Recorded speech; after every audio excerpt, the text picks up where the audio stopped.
বৰপেটা জিলাৰ কলগাছিয়াত স্কাইলাইন একাডেমীৰ উদ্যোগত আৰু হেল্পলাইন ফাউণ্ডেশ্যনৰ সহযোগত আজি আন্তৰ্জাতিক নাৰী দিৱস উদযাপনৰ লগতে স্কাইলাইন একাডেমীৰ শুভ উদ্বোধনী অনুষ্ঠান সম্পন্ন হৈ যায়। পুৱা 11 বজাত DLSৰ সম্পাদক শ্বৰীফ উদ্দিন পাঠানে স্কাইলাইন একাডেমীৰ দ্বাৰ মুকলি কৰাৰ পিছত অনুষ্ঠিত হয় মুকলি সভা আৰু বিশেষ সম্বৰ্ধনা অনুষ্ঠান। একাডেমীৰ অধ্যক্ষ মুছলেম উদ্দিন আহমেদৰ সভাপতিত্বত অনুষ্ঠিত হোৱা সভাত উদ্দেশ্য ব্যাখ্যা কৰে হেল্পলাইন ফাউণ্ডেশ্যনৰ সভাপতি তথা একাডেমীখনৰ সঞ্চালক শাফিউল হাছানে।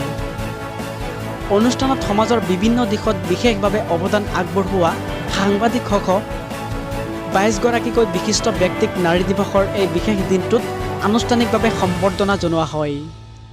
বিশিষ্ট ব্যক্তিসকল উপস্থিত থাকি একাডেমীৰ উত্তৰোত্তৰ কামনা কৰি নাৰী দিৱসৰ প্ৰসংগৰে ভাষণ প্ৰদান কৰে।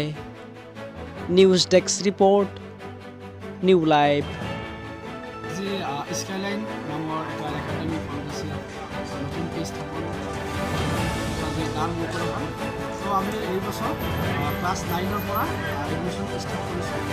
অহা ছেশ্যন আমাৰ 2021-22 ছেশ্যনৰ পৰা আমাৰ ক্লাছ 9ৰ পৰা হাই ছেকেণ্ডেৰী লেভেললৈ আমাৰ এইটো অনুষ্ঠান গুণগত আৰু উচ্চ মানদণ্ডৰ এটা শিক্ষানুষ্ঠান কৰাৰ কাৰণে আমাৰ এই একাডেমিখন খোলাৰ মূল উদ্দেশ্য কি? এই একাডেমি খোলাৰ মূল উদ্দেশ্য হ'ল এটা গুণগত আৰু মানদণ্ডৰ স্কাইলাইন একাডেমীৰ এই শুভ উদ্বোধন অনুষ্ঠানত আহি খুব ভাল লাগিছে, শুভেচ্ছা জ্ঞাপন কৰিছোঁ।